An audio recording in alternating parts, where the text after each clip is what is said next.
So these should be al dente because we've got them rolling. We can check it to make sure. We've got a knife here. Let's take one of these guys. Oh yeah, I can feel them. They're perfect. They're perfect. They're just a little bit squishy. I'm going to pull those off.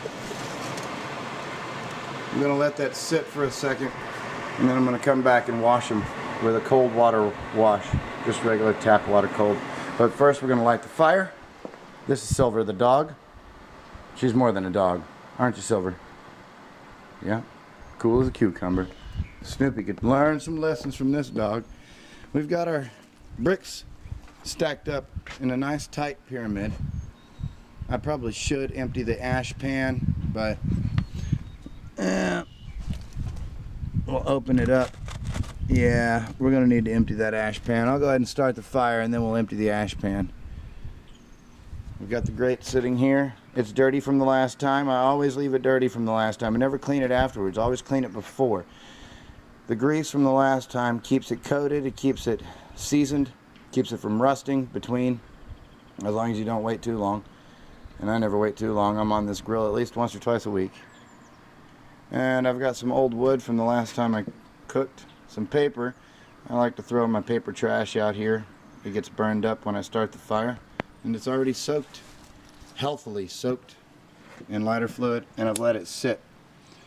Letting it sit allows the lighter fluid to soak into the material so it doesn't all burn off.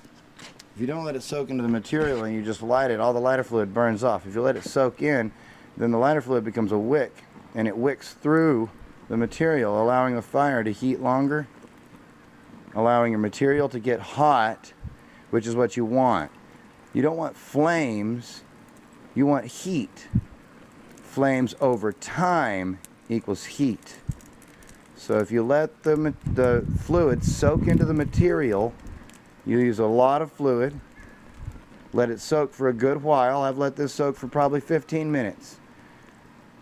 Alright, I used maybe a 1/16 to an 1/8 of a can, of a 2-quart can.